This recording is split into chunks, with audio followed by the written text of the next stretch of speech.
I hear you, Stella. How you doing? A new fake that computer. It got rainbow on it now. Yeah. Uh-huh. That's cool. Stella, what are you doing? I'm talking now. Yeah, we're having a conversation, Dad. Jeez.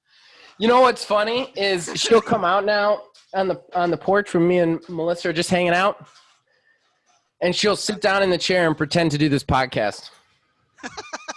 She'll sit down and she'll be like, "Hello, my name's Stella. Welcome to Old Man Gaming. Your name and with me is," and then she'll look at me and she'll be like, "You say a Neil, aka a tiny wizard." Oh my God, that's adorable. Time to get your fix.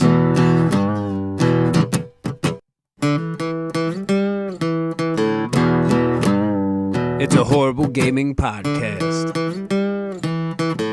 It's not good, it's not great. Horrible gaming podcast. It's not even what you would call fair. It's really not that good.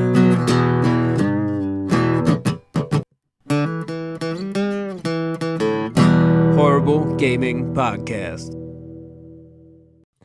Hello, my name is Zachariah with Old Man Gaming. You have chosen, for whatever reason, to tune into another horrible gaming podcast. With me is Neil, aka Tiny Wizard. He's back, ladies and gentlemen. I have returned. He has returned. So before we get into it, as usual, some credits and a disclaimer. I have way too many dogs in my house right now. I'm dog sitting, and I've got a kid with a tablet. They're all in the house right behind me, so this could get noisy and chaotic. Keep that in mind. Credits, Mark Bell, thank you for all your original graphics. They are beautiful. And then, of course, Nick Van Sliders for the theme song for this and all of the songs on this channel. All of the thongs. All of the thong. Thong, thong, thong, thong.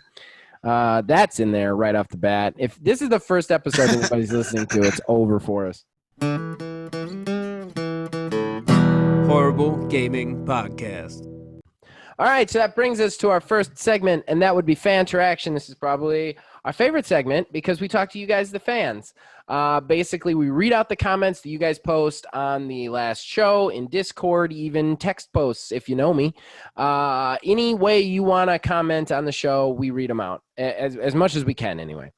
We also ask you guys questions, and we decide the Horrible Arena winner. Now, there was no Horrible Arena last week. Neil, you're back. You've had a week off. You've had a week to think on what the game is going to be. I hope you're ready because I've got an A-game coming at you, okay? Oh, yeah. And, of course, in typical fashion, I came up with it about an hour before we started. So I'm not going to lie. The game that I'm going to pitch, I had last year. You've actually already heard the pitch, and it was one that I chose to do a different one, and I ended up losing that one. And you had said – if I had pitched this, one, I would have probably won. So this is the one that I'm pitching, so just so you know. I can't remember exactly what it was, but I do remember that conversation. I've had quite a bit of time to refine. So let's get into the comments. Right off the bat, Kev Too Tall, Poop Hulk. Yes. Toilet Paper Man. Both comments on our on the exclusivity special features last week. He then said, still not buying Avengers game, laugh out loud. He says, there needs to be oatmeal cream pie. So an oatmeal cream pie skin for Avengers. He then commented on a different show, which I always love. He said, OMGW is a good watch, though the refs are bribed. That's right. If you guys have not watched OMGW, please do. I put so much freaking work into that show, and I know it's a 4-year-old game, and it's kind of very niche, and it's very long, but I put a lot of work into it, so please check it out. Kev Too Tall then said, New 52, copyright strike incoming on Warner Brothers, laugh out loud, referring to our the new 52 horrible arenas that we're going to do. To which I said, nope, it's mine now. Laugh out loud. Phil Billy then said, we want Neil back. Since he filled in for you, I think that's funny. Yeah.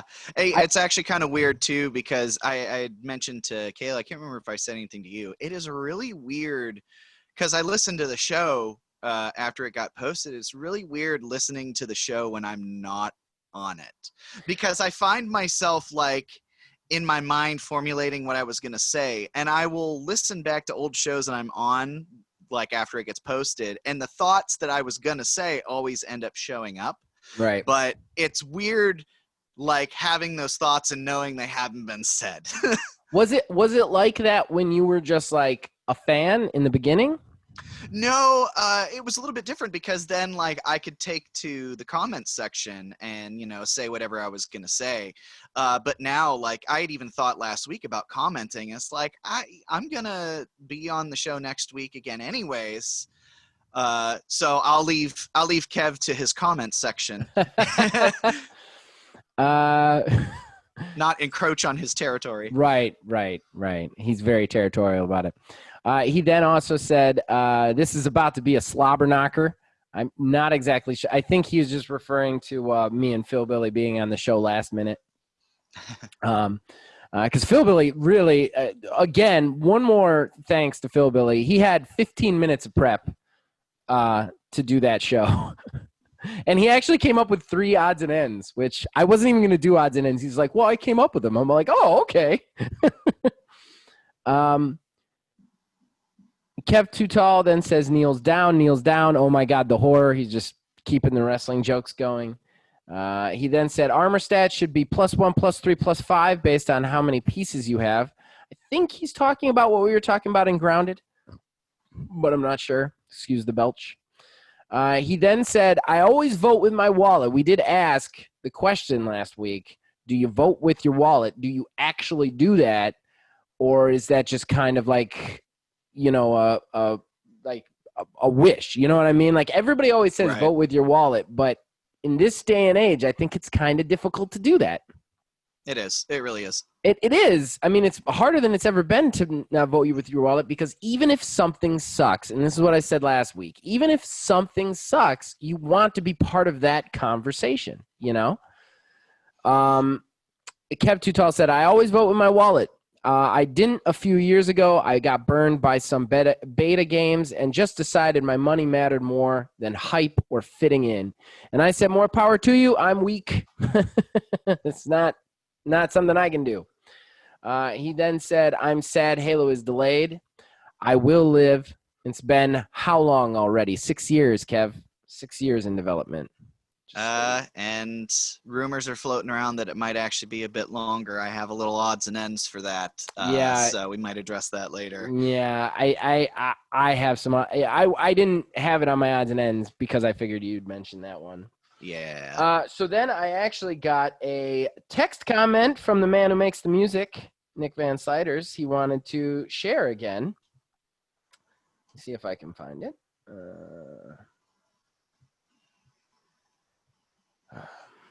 I just wanted to comment that anyone who wants a truly righteous Hulk experience, including jumping, wall climbs, owes it to themselves to track down and play The Incredible Hulk Ultimate Destruction for PS2. Or I think that was on Xbox. I'm not sure. That game is amazing. I can say that right now. If you want the best Hulk game ever, yes, the graphics aren't there, but you need to track that game down and play it. That was the best Hulk game ever made. I don't think I've even heard of that one. You've never heard of Ultimate Destruction? No, I don't think so. Basically, it's what Spider-Man is, but with Hulk. Like, it's an open world, and the open world is fully destroyable. Nice. Yeah. And, like, the more you destroy, the more, like, stuff shows up to try and stop you. It's a great game. He also wanted to say, if I can find that, he wanted to add that what I said about game. Can you please comment on GameStop's shady as F policy of selling gutted copies of brand new prices at brand new prices using display cases during pandemic? They attempted to do this to me when I was buying a gift for my nephew the other day. Your analog definitely rings true regarding the shady elixir salesman when I called them a snake oil salesman. Me and Phil Billy talked about them a little bit because they were selling hand sanitizer that's not FDA regulated. Oh, geez. Yeah. That's scary. He then said, I am definitely a Walmart or Target man now. Game was $10 cheaper and actually wrapped in plastic. So more power to you, Nick. So that was what he wanted to share. Do we have a question there, champ? Yeah, you know what? Let's just keep it super simple. Okay. What are you playing right now? What are you playing right now? Yeah, I think that's a good one. I think that is a good one. All right. Horrible Gaming Podcast. All right. So our first talking point today, and we've got a lot to cover. So we're going to try and get into this and get through it as fast as possible. But something I really want to discuss, Control. They will not be doing a free upgrade for the next-gen systems. The only way you will get it is if you purchase an Ultimate Edition when it comes out. Anybody who has already purchased Control will not get the free update, meaning, upscaled for the new systems when they release. This brings a big topic to bear because the kind of industry is split right now on this, and I think it is a debate that time is going to remove from our collective consciousness. But Phil Spencer's come out and said that he thinks it's unethical. Like, they can't stop games from doing this, but he thinks it's unethical for games not to offer free upgrades to the next gen system. You've got other companies saying they're not going to. You've got other companies saying they are in certain places. What's your feelings on this, Neil? So I don't know. I feel like this is a thing that should have been, taken care of long ago. I mean, even when we moved into this current generation that we're in right now, Destiny is the only one that comes to mind that if you bought the PlayStation 3 or Xbox 360 version of the original Destiny, then you would get the upgrade to the Xbox One or PS4 version. Yeah. Like, putting games out like that on a system that is about to be obsolete, like, you have two options. Either just push it to the next gen hardware and call it a day, or be okay with, shelling out, the free upgrade sort of model. Because Right. You can't expect people to buy this game en masse and then turn around and buy it again when they already have it, and they already feel cheated as it is whenever they get this new console, because they have it on the old console and they can't Right. bring it over. Right. I know Remedy's statement on their own personal choice was very non-statementy. It was like, oh, well, we looked at a bunch of options and this was the best one. And It was a cop-out. Yeah, I was literally just about to say that. It is a total 100% cop-out. It was a cop-out from a company that has been otherwise ethical for a very long time. And well regarded for their ethics, honestly. And this is, I think, completely shameful. And it's going to hurt their reputation right off the bat. Right. Do I think people should charge for upgraded versions? Well, first of all, there is kind of a trick to it, right? Because right now, I don't think anybody should be paying for the version coming out on the next system. If you're buying it now, I think you're opting in. If anything, there should be a small up fee of some sort. Like, if I bought the normal version and Remedy was like, look, we had to put more work into this to make it like 4K or whatever. So give us $15. Right. Cool $10, $15. Totally cool with I would be more okay with that. I'm like, all right, you worked, I'll pay for the work. It's like a DLC. But to make you buy the game a second time completely, that's a little bit wrong. However, I don't think it's wrong that Bethesda has sold Skyrim 17,000 times, because every time they do, it's so far removed from a generation, it makes sense, Yeah, I mean, and there's something to be said for different versions, like porting it over to the Switch. I mean, let's be real, on a port to a game to the Switch, you're not necessarily paying for the best version of that game. You're paying for the ability to play it wherever you want. Right. So that's where I kind of, draw the line in regards to some of that stuff too. Right. I mean, like, is the upgrade coming out in the middle of the generation? I mean, from what I heard, they just announced the Mass Effect trilogy for October or whatever.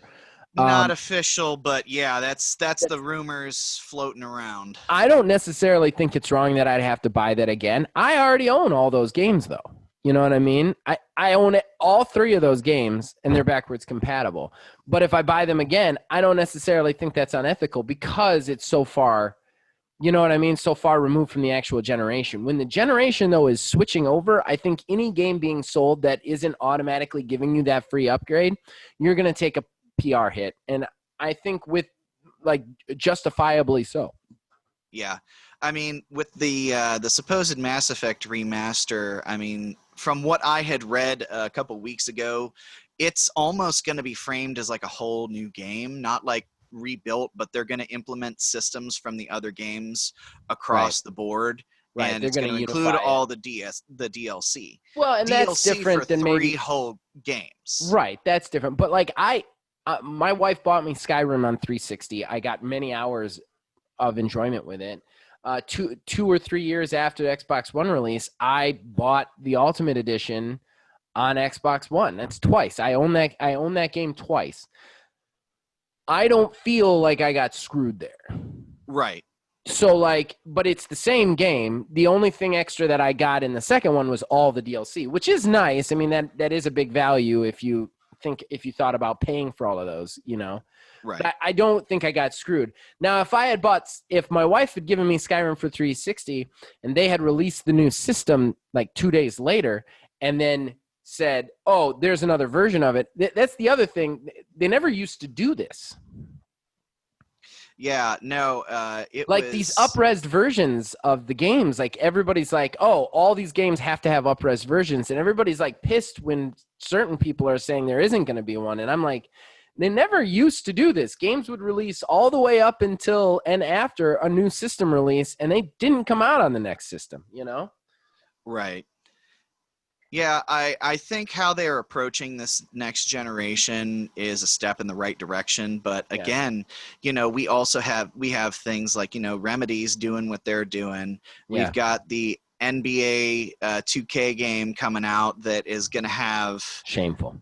That the only way you're going to be able to get the upgraded version is if you basically pay for 2 whole games. Right. You're going to spend the $60 on and a basically charging. Like when they were asked, they were like, yeah, we think it's worth it. Like they basically gave the middle finger to everybody. And what it's going to a ton of money because they're the only good basketball game out there. Yeah. What Those I think sports games can get away with murder. Yeah, they can. I think what it's going to come down to is it's going to wind up being everybody's got their own way of how they do things, this, that, and the other thing. And the way that it's going to be moving forward is the way that makes the most money. The one that all of the companies. You're sounding like Philbilly. Well, I think that's water on the pizza, baby. Water on the pizza.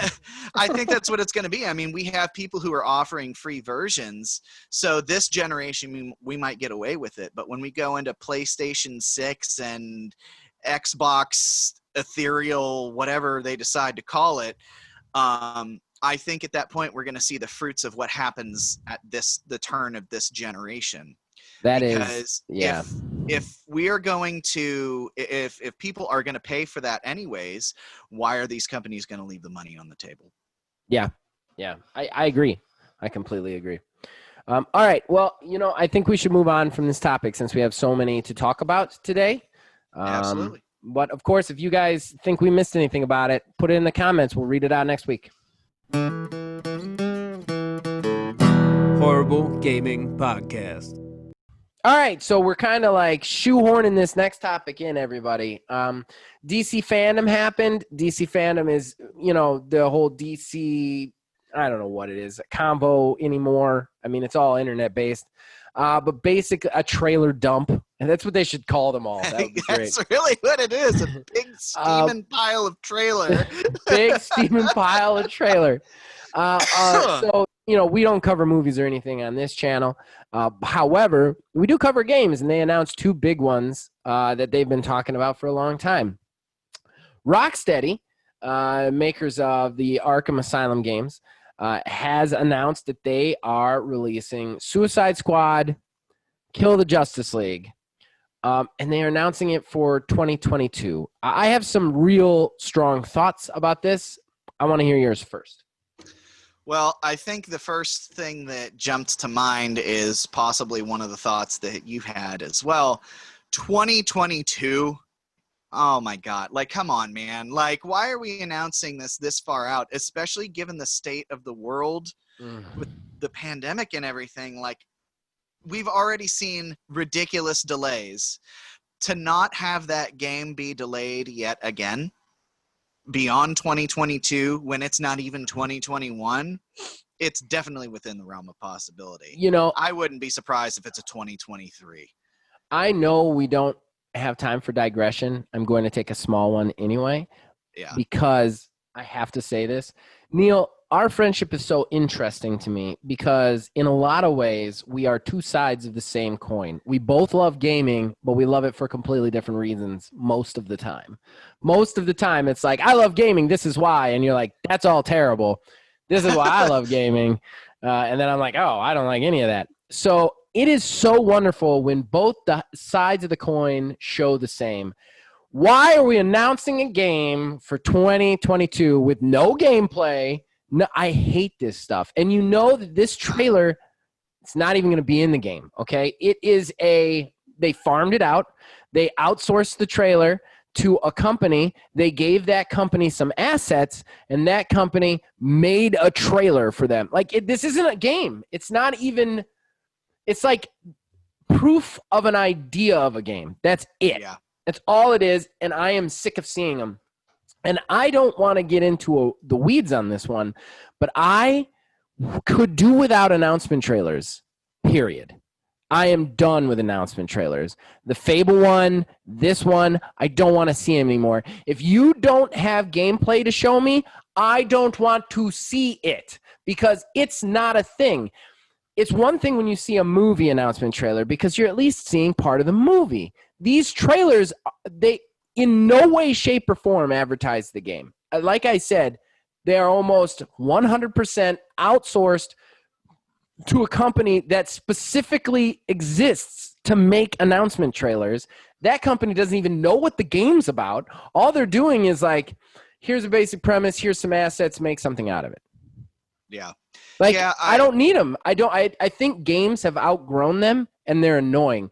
The Fable announcement trailer just pissed me off. That's all it did. Because all it is like, yeah, we're making it. We knew you were making it. We didn't need a fairy being eaten by a toad to know that.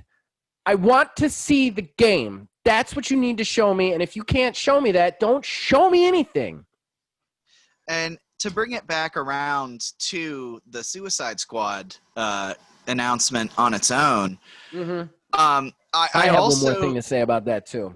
I also think it's a bit odd because we've heard talk and I think even seen teasers like last year or something for Court of Owls. Like, I don't know, like Rocksteady announced this. Court of Owls is actually, they already announced what that is. We're going to get into that in a second. Oh, okay. Well, I mean, I don't know about what this is, so all we're right, going to have to go into We'll move on in a second because we're going to talk about that because maybe you didn't see everything on something. I must not have. But the last thing I want to say, too, is video games. Stop using Superman as a bad guy. Just stop. He's like literally their Captain America. He's like the absolute paragon, and video games can't seem to do anything with him but make him a bad guy. I'm sick of seeing that.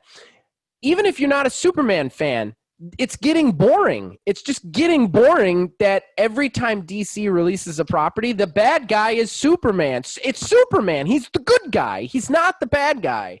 Like, I just want to say that. Like, either make a good game about him or leave him alone, man. Because the only way, if you were just playing the video games, just playing DC video games, you would think Superman is like Thanos. You know, I thought that was Bizarro at first.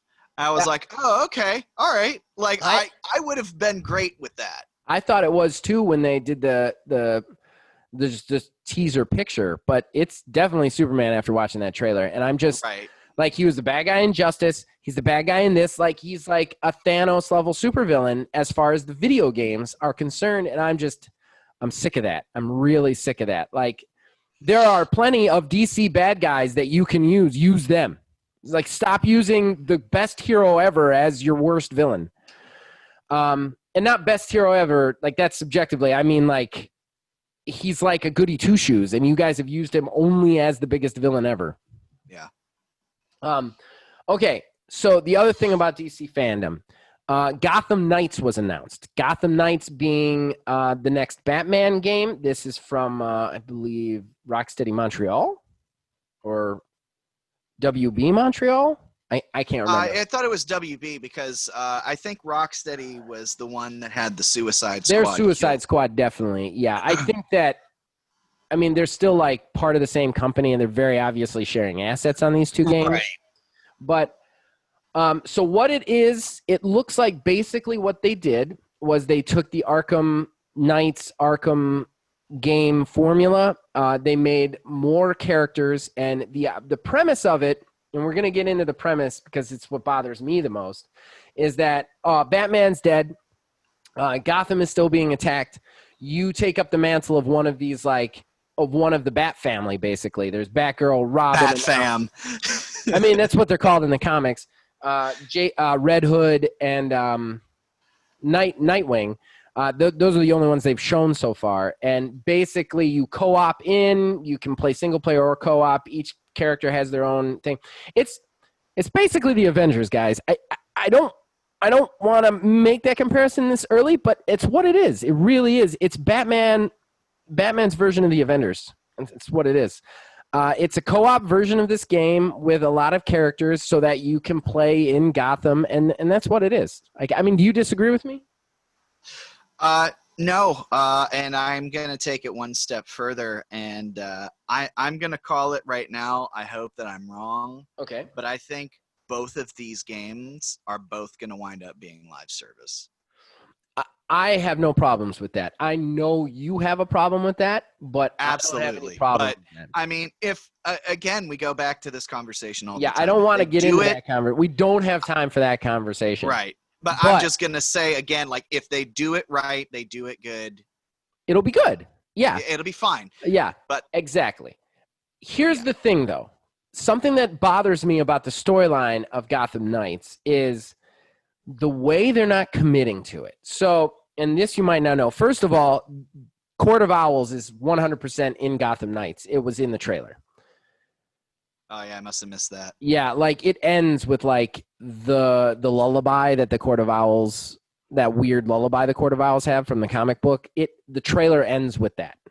Like, they're in that. That's where the Court of Owls stuff is leading to. Second of all, so, like, the end of, spoiler alert for the Arkham series. If you have not played all 3 Arkham games, skip to the next thing, okay? But if you have, you know that Arkham Knights ends with Bruce Wayne dying. He blows himself up in the mansion. Like, that's how it ends. So this game is a logical progression. I thought it was a cool idea when I started hearing about it. I'm like, this is great. Like, he's dead. They're taking over. I love that because that's something comics never does and always bothers me is they never progress the story. It always ends up a loop. It always ends up back with the same thing, even if they do something different.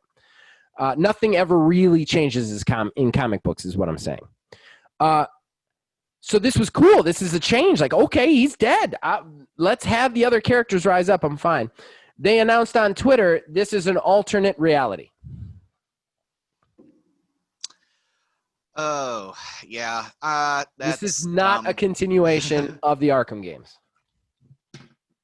That doesn't make any sense. What makes even less sense, Neil, is they announced that the Suicide Squad game is in the Arkhamverse.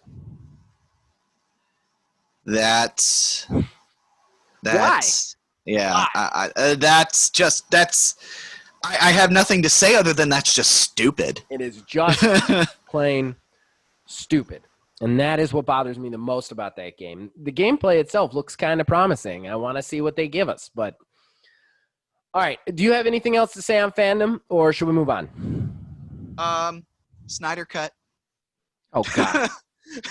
You're fired. Outside of that, You're fucking fired. Outside of that, no, I got nothing else to say. Horrible Gaming Podcast. All right, so that brings us to a third talking point. Yes, a third talking point. We're going for gold today. Trying to cut all of it in. And we're going to talk about the Avengers beta again because Neil really wants to talk about it one more time. And that's fine. I actually got to play it in the open beta, both on PC and for Xbox. I got to do just about everything. I only got to play one drop zone, unfortunately. So do you want me just to give my thoughts first? Yeah, I just more so want to know what you thought of it and then just kind of speak a little bit more to what I had sent you the other day. All right. So on the topic of the things you sent me, I did not notice any – most of those problems were not in the game for me. I'm not saying they weren't in the game for you. There was a big difference in time of when you played and when I played. It was very easy. Right. They could have patched it. But I did not notice, like, Thor never caught the hammer with his face. I absolutely destroyed Taskmaster. I didn't have any problems with him. The flipping over the guys, every time I flipped over the guy, I got like 6 or 7 hits in. It was no problem. The thing that I did notice was the Hulk places that you could climb. Anytime it was like a metallic building, there was no scratches. And that's what you had come used to climbing on. So I could totally see, like, the only reason I didn't get lost was you had told me about that, basically. Yeah. So that was a problem. I didn't notice any invisible walls. What else? And I gotta say, I actually didn't mind Iron Man that much. Yeah. So, and I did in the initial bridge scene, I felt he was clunky and silly. But then when I did that harm mission, and I don't know how far you got in it, but like after the second story mission, you do one of those like danger room missions with Iron Man, and then the game just opens up. And the danger room mission, like, I actually felt like Iron Man felt good. There was a ceiling on him. He doesn't move in air as easily as he should, which I totally agree with that. But, like, his ranged attacks and his comboing felt really good because I never actually tried to shoot with his hand because if you just press the heavy attack, he shoots. He does a ranged attack. Yeah. So, like, just kind of briefly to speak on the stuff that I encountered. So, like you had said, like, there was like a 2-week almost period of time from when I played, and I know there was at least one update in between too. Yeah, I think because I've got notifications and everything for it.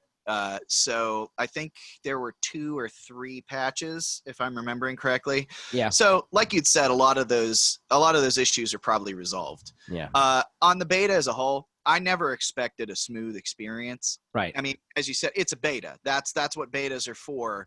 Right. You know, you're going to have problems. You're going to have issues. And the game tells you right out of the gate, most betas do, that, hey, this is going to be some wonky stuff. So, Right. I think my overall feeling was the fact that this game now is supposed to come out in, what, a week, 2 weeks, something like that, as its full September release. 4th. Is it good enough in its current state, or the changes that need to be made to hit that release date and make it in such a way that it's going to be impactful enough to bring people in and then fix those problems later? Or is it going to be something along those lines to where it's like, okay, we know this is bad, but, you know, bear with us? Okay. So I do have some thoughts on this. What do you think first? Like, do you think they should delay still? Honestly, I mean, this close, I don't think they can. At this point, I mean, Well, it's like 2 weeks out. A delay at this point, I mean, I think people would expect it and wouldn't be like shocked by it if it did happen. But I think it's the overall damage that it could do to the game in general. Saying, hey, 2 weeks out, we're going to delay it because it's not up to snuff. If that's the case, why didn't you do that in week 2 of the beta instead of week 3 or 4? Right. Okay. All right. So, okay. Here's my thoughts. First of all, we have an oral contract at this point. Okay. An oral contract that is less than 21 days away. You need to deliver the game. Sorry. Right. If you don't deliver the game, in my opinion, that's breach of contract. And we've talked about this on the show. If you're going to delay, that's fine. You don't give us a date until you know the game's coming out, period. Like I have a problem with people giving us a date and then pushing the date back. That being said, I don't think they should delay anyway. And here's why. I don't think the problems people have with this game are necessarily the problems that, like, bug problems. Like, most of the bugs that we saw in the beginning are nearly fixed. It is a beta, so there's going to be even more fixes before that 2-week whatever. We're definitely going to get a day 1 patch that fixes a lot of the stuff that we've seen in there. And this game is a solid 7. The reason I think it should release and not be delayed is this game is not – the mindset has to be different because it's a live game. It's a live game. People don't do games as service right. People think games as service has to be this perfect experience when it comes out. The idea behind games as service is it isn't. Is that when it comes out, it builds into what you want it to be around you playing it. That's one of the things I love about it. That's why I like games as service. That's why I play Grounded. That's why I play games like that. The problem, and this is something that I'm going to get into in an op-ed, it's the same problem with a review. Avengers is going to come out. It needs to be a 7. To be a live games of service, it needs to be a 7, okay? If it's a 7, it's going to be an 8 or a 9 or even a 10 in a year or 2. That's how games as service work. It just is. It needs to be playable, and then they're going to add to it as they go along. Like, that's the promise of games as service. You don't buy a games as service to just buy the game up front. You buy into the road trip. That being said, can I tell you what I have a problem with so far? Please. The biggest thing that I have a problem with in this game right now is the enemy typing, okay? That needs to change absolutely first, number 1, with the bullet. And it might, because if you watch the story that plays after the bridge scene, they allude to all these like supervillain characters getting made just in the moment. You know what I'm talking about, right? Yeah. But you don't see any of those in any of the playable scenes in this. You're just fighting aim bad guys. It can't be that. We need, even if there's just reskins, you need to have that difference. You also need to have superpowered villains regularly in the game. It can't just be this constant onslaught of just reskinned robo dudes. Like, it can't be that.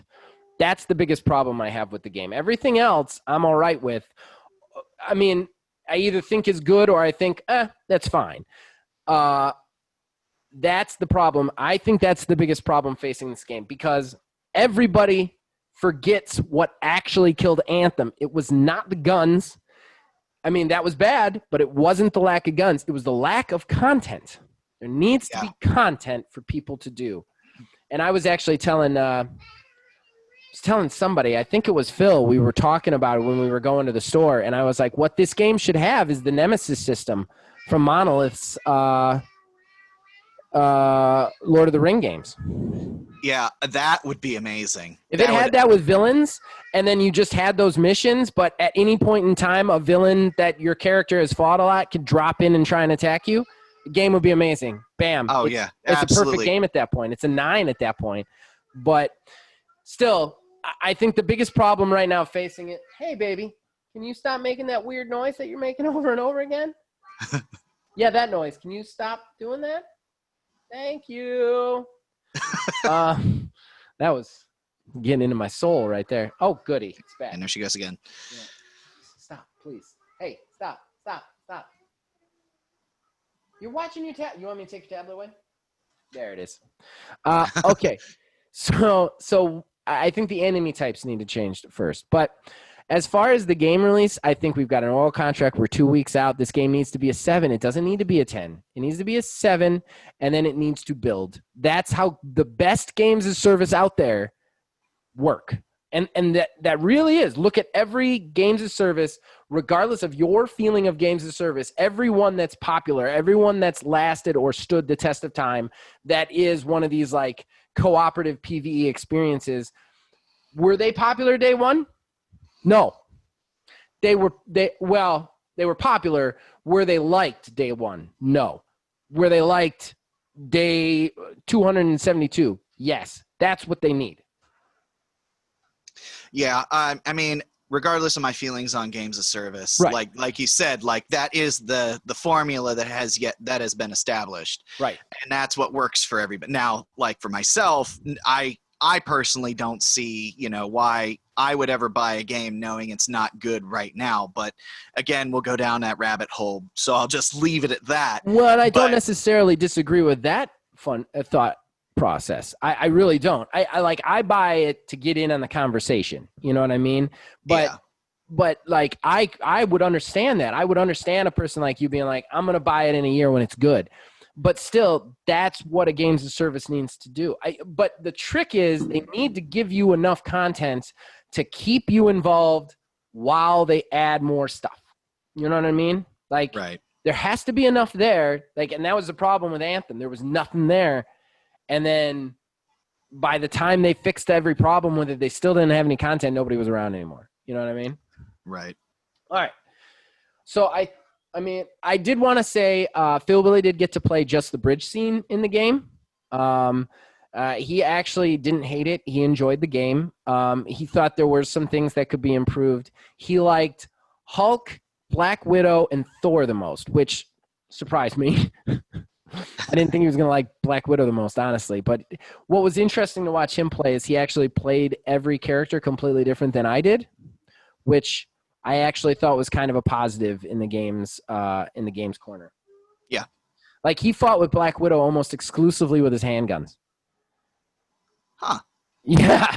I didn't even think you could do that. I didn't think you could beat Taskmaster like that. He did. All he did was he would dodge, he would shoot him, dodge, shoot him, and then when he had to do the grapple scene stuff, he would do the grapple scene stuff, and then while the guy was stunned, instead of like moving in and beating him down, which is what I did, he backed off and just like emptied rounds into him so that he had more distance between him. It was interesting. It's really interesting. All right. So is there anything else you want to add, or should we move on? I think we're good to move on. Horrible Gaming Podcast. That brings us to odds and ends. I don't know how we are making the time we are making, but this is the segment where we like to collect smaller news stories that don't necessarily deserve their own talking point, or at least we don't think they do. And you don't deserve it. we put them here. Stupid, dumb information. I'm not going to lie. Some of these odds and ends we have talked about longer than the talking points in the episodes. But that's true. You never know what's going to get somebody, honestly. So I'm going to start because I got a little one. It's just a shout out. I just want to say really quickly, anybody out there who wants to watch the absolute best documentary on video games, go to Netflix. There's a limited series. It is 6 episodes. They cover it's an amazing show, and each episode is about an hour long.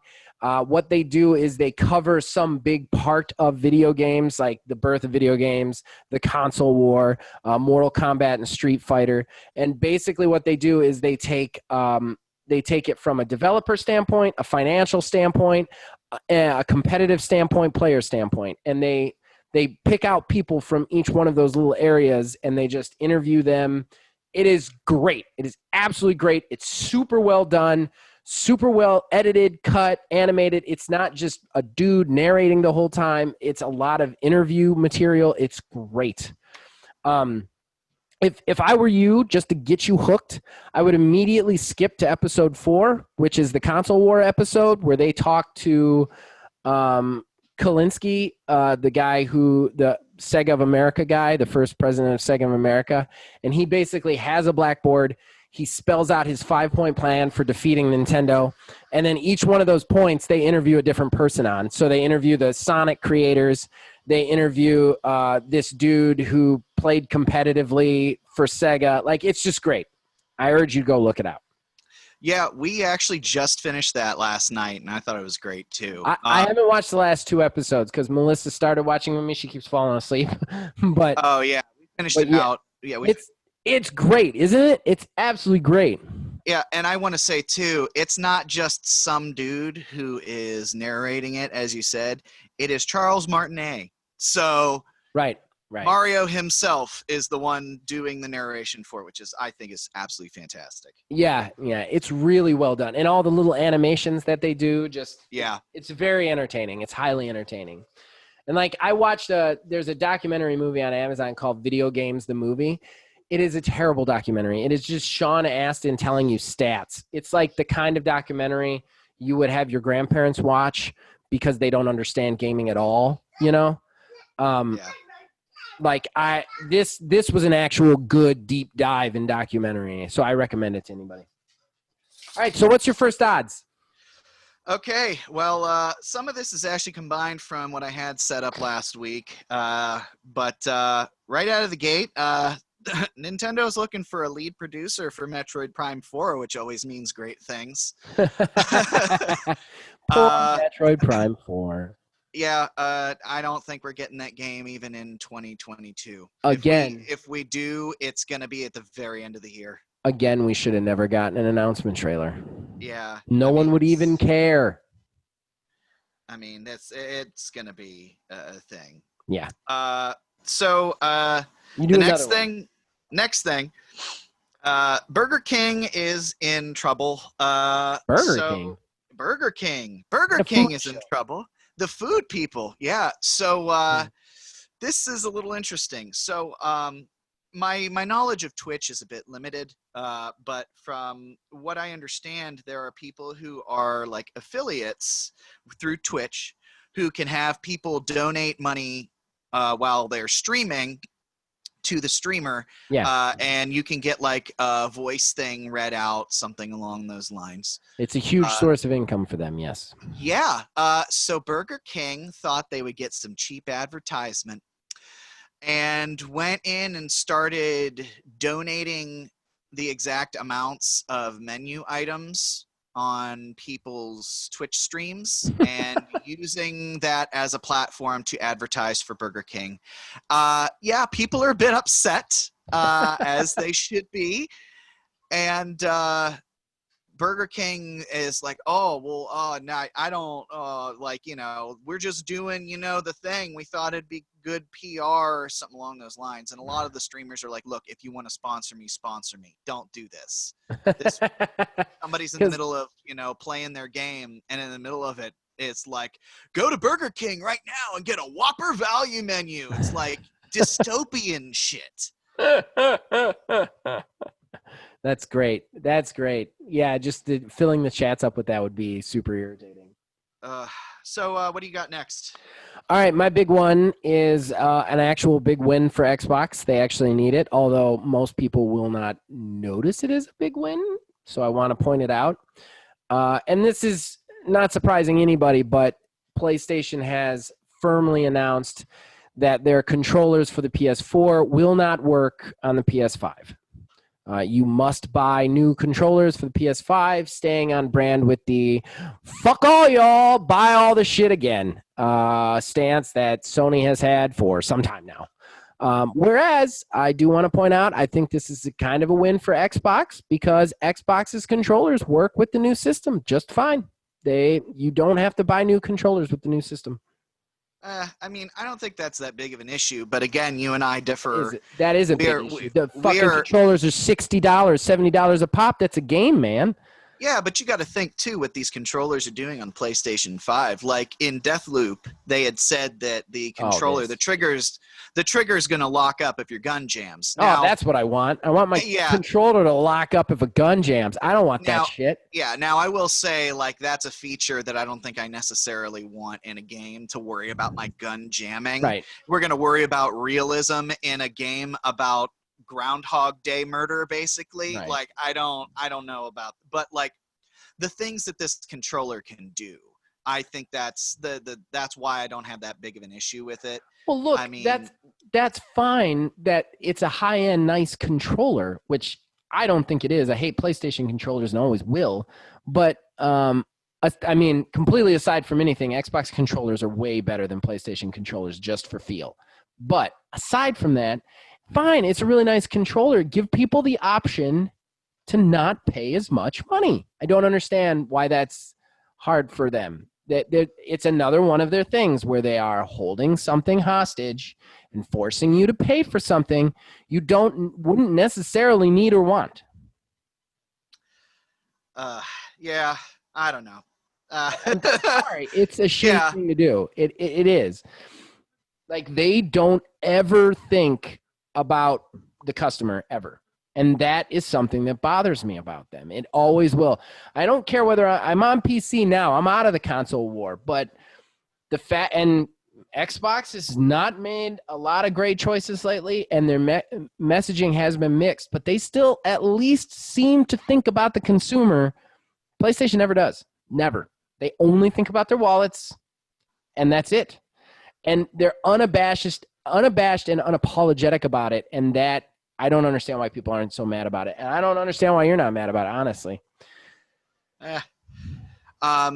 So do you want to go do another one, or do you want me to get through like two more of mine? You have two more? I actually have three, but inevitably I'm going to have to drop one. All right, well, the next one I got is the Bloodlines. I don't know if you saw that. Bloodlines, the Masquerade Vampire open world game that has people mildly excited. Oh. They fired their creative director. Oh, good. Yeah, firing a creative director right after a delay that's going to push them into 2021, and the game was supposed to release this year. Yeah, that's not good. That's not good. I don't think anybody out there should get excited about Bloodlines 2 anytime soon. Just want to say that. Why don't you do one now? Because I only got one more. Okay. So opening night of Gamescom coming up this week. Yeah. And they've already said it's something 30 games are going to be shown, and it's going to be like a 2-hour show. So I think like this is going to be, my hope for this is going to be our E3 that we've been really wanting. It's just going to be all this stuff all crammed into one night. This is, I think, the last big gaming show outside of like Tokyo Game Show for the year. Yeah. So I think that this is when we're going to get a lot of announcements that we have been hearing about maybe being a thing for a while, but no real confirmation. And again, fingers crossed, maybe both Sony and Microsoft are going to just throw their info out there, but all the reports that I'm hearing about that in that regard is it is literally, as you've stated, nothing but a game of chicken. So yeah, we can't talk about the price. Right. I've done that. So, I can't do that anymore. Yeah. I will say this. I'm going to take the cynic route on this because I've been the guy who's been getting really excited about all these shows, and then they turn out to be bullshit. And I'm very afraid that Gamescom is going to be a really big bullshit show. I hope it's not. Especially with all of these companies saving their biggest announcements for their own bullshit shows. Like, true. Like Ubisoft's already announced they've got another one. Xbox has 3 more. Who else said we've got more coming this year? Nintendo, I think. I mean, yeah.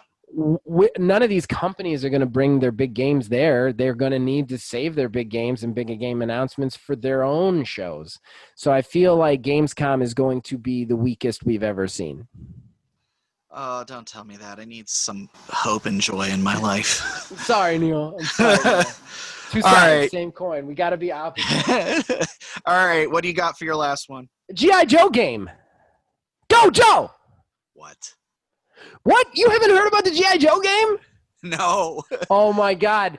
They're making a G.I. Joe game. It was like stealth announced, like I want to say like a week or two ago. You need to look it up. It's for Switch, and it's a third-person shooter. It will have multiplayer components, but it will have a full single-player campaign. The downside, though, is it's made by a company called Game Mill, What? who have made, like, their track record is like I think there's a country line dancing simulator and then like a Nickelodeon kart racer game. Oh no. Yeah, it's gonna be about as good as you think it's gonna be. I don't know. It looks really good. Like the trailer was deceptively good looking. Like I was surprised that some no-name company, and they show gameplay. Like they showed gameplay. So like I'm like, this actually looks kind of fun. I don't think it's a full price game, but this looks fun. I want to see. I mean, maybe this is the game that Games Mill has been waiting to make, you know? Like, this is why we did Country Line Dance. This is why. We get to do the G.I. Joe game, yes. We're going to break onto the scene. I mean, you never know, though. You never know. That was my last one. All right. So I'm just gonna cut one of them, but I'm gonna briefly mention it, just because like it's huge right now, and we can't because it'll turn into an entire thing. There's the whole Epic and Apple Google fight that's going on right now. It's ridiculous. There's way too much to get into without. We should maybe do that as a out. talking point next week or something. Yeah, because it's still developing too. So I mean, yeah, I don't even quite understand it to the level that I want to. You know what I mean? Yeah, it took me a minute too, but like when you see everything out on the table as it is, you know, you'll be able to form an opinion on it. Well, and Microsoft jumped in too. Yeah, Microsoft just jumped in too. So it's like it is becoming a massive thing. So I think we might want to save that for next week. Okay. But we're not ignoring it. I promise we're not ignoring it. We know it's a thing. We're two guys. We're two guys with jobs and families. We can't with only a 70-minute show to talk about, you know. Yeah. All right. So then my last one then. So the Halo Infinite delay keeps getting worse and worse. There were the rumors that came out that it was suffering because of the ridiculous outsourcing and the fact that they're too focused on the show, which has since been debunked. But now there are rumors circulating that the delays might actually push Halo Infinite beyond 2021 and out of compatibility with the Xbox One generation as it is right now, because I guess that demo was running on a PC. They cannot even get the game to run at 900p on an Xbox One S. So I like, if it's gonna be a Series X game, just put it on the Series X. I understand everybody's chomping at the bit for Halo. I understand. I'm one of those people. But I don't want to, just because you want to do the backwards compatibility as long as you can, want to get a mainline massive entry in one of your big series to be a trash garbage product that is going to do more harm than good. They should have just said it was a Series X game, showed it on the Series X, and said, hey, we goofed. It's going to be 2021, and then delay it again to 2022 later on in the year. They had their show, said it's still going to be out this year, and then 4 days later, ooh, yeah, we're going to make it 2021. That made it look so much worse. I have a couple problems with what you're saying. Just a couple. Okay. Number one, this game has been in development for 6 years. Okay? So it is absolutely shameful that a company that only makes Halo needs 6 years to make a Halo game. Okay? You only make this game. Read 343. There ain't nothing else out there. This is it. Halo. This is all they're working on. There is no reason this game should be delayed. And anybody out there saying, oh, the pandemic. Okay, the pandemic could affect many companies. They have had 6 years to work on this. There's no reason the pandemic should affect them that wholly much. Now, that being said, I'm not done. Sorry. Yeah, go ahead. I'm not done. I'm not done. Okay. That being said, I have the gift of not giving two shits in a pond about this game. I don't care about Halo, and I don't care when this comes out. So I can look at this objectively. Objectively, man, you ever get really on a roll and then you just lose your train of thought? Absolutely. Oh man, that was rough. I was really doing good there, and then it just like the train hit the frickin' mountain. Well, I was just going to say, while you collect yourself, I will say in their defense, they did build an entirely brand new engine for this. So, Okay. I mean, that can take 3 years on its own. So, Right, and that's great, but still, it's 6 years, and you are one of the bigger companies out there. Like, they have tons of people on staff. Like, I don't feel like that's a buy. Oh, I remember the other thing I'm going to say. The thing about the whole Xbox One, Xbox X, Series X game, the real thing that's deplorable here, Neil, is that it's probably not going to be an Xbox One game. Here's why. They've had 6 years to work on this. They certainly haven't been working on that series. They haven't known about the Series X and when it's going to be released for that long. This game entered development for Xbox One. yeah. That's what's pissing me off here. Because, and I think that's the real thing that people should be concerned about. It's not even that it's getting delayed to 2021. It's that you can't get this to run on an Xbox One. That's the only thing you had to develop this on for 4 years. The Series X hasn't been there hasn't been a dev kit for it for 6 years. Absolutely. Right? No. Absolutely. So the fact that they're even, like, everybody's like, this should just be a Series X game. This shouldn't be a Series X game. This should be able to run on at least the beta. They shouldn't have to roll out a PC to show a demo of it. Like, what have you been doing for 6 years? And building an engine is not a big enough excuse. Yeah, I think what might have happened in this regard, just to Got cap it shushed off. by my child. I apparently was getting just to cap it off, what it sounds like. Again, these are just rumors from what I've seen online.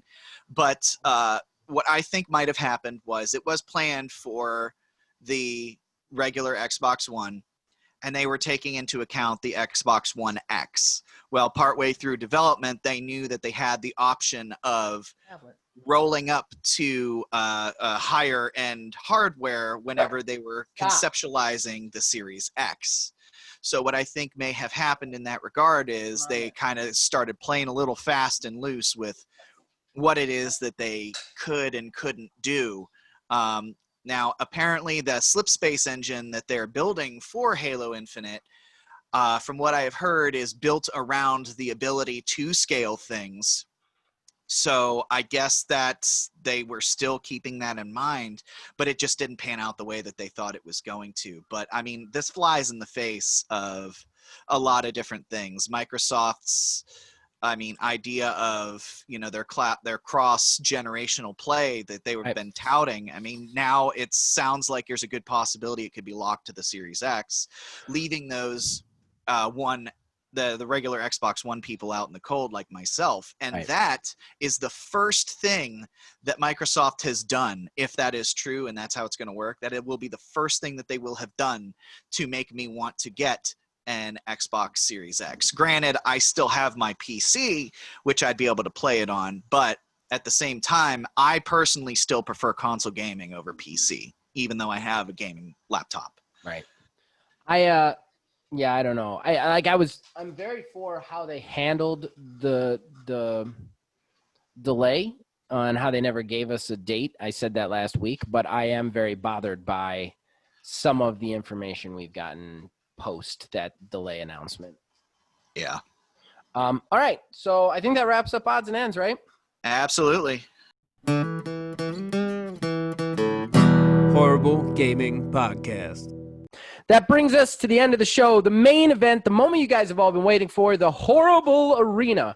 What is the Horrible Arena? If you have never listened or watched, well, first of all, you should listen or watch more. Second of all, the Horrible Arena is where myself and Neil, the two hosts of this show, we pick a pre-existing criteria for a game. We then come up with a developer, a title, and an elevator pitch, and we read it right here to you guys, the fans. You guys then get to go to all the places, the YouTube, Discord, wherever you want.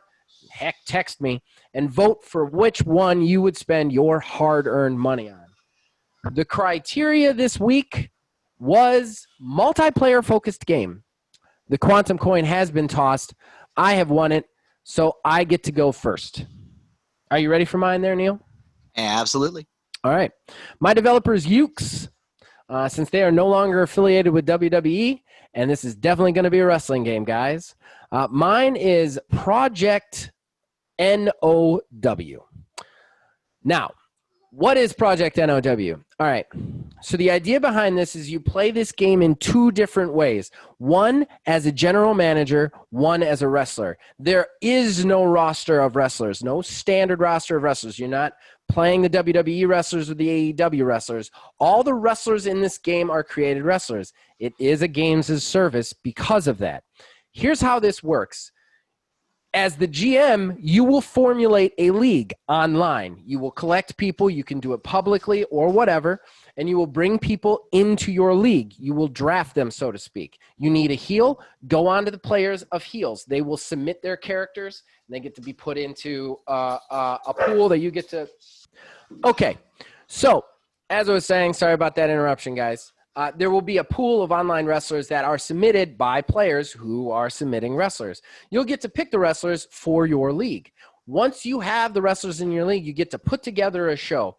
You get to put together everybody's matches. You get to give them spots for promos, whatever they want. Here's the versus aspect, though. The wrestlers, the more they win, they collect points, which allow them to overturn your decisions. If they've collected enough points and you don't want to give them a title shot, they can just spend those points and change your show to put themselves in the title match. They can give themselves a promo. If they want to request a promo, they can. As the GM, you can veto it, but they can veto your veto with enough of the star points that they get from winning. So you have this twofold kind of competition going on. What's even cooler is as the GM, there will be leaderboards where your show will be based on an algorithm, how good the ratings are that can be posted online versus other shows. I would even like to put in an esports thing where other people can watch your shows unfold once they're all done. Like the server actually puts them all together once it's all done. I know what you're thinking. How could you get that many people online at one time? Well, you don't have to. You schedule everything, and then the players get to it when they can, and it gets dropped in when it needs to get dropped in. Kind of how Madden does a franchise mode with a bunch of online players. So there you have it. There is Project NOW. I really, this is one of my passion projects for wrestling, and I think this is a winner, Neil. I don't think you got me on this one. All right. Well, I'm going to jump in then and throw my pitch out there. It's all you. So my game will be called Project Hellbound. And it will be done by Ubisoft, of all people, just because I feel like they could probably just pull this off. I don't know why I get this feel that they would be a good fit for it. So you would be put in a pool of roughly 20 people.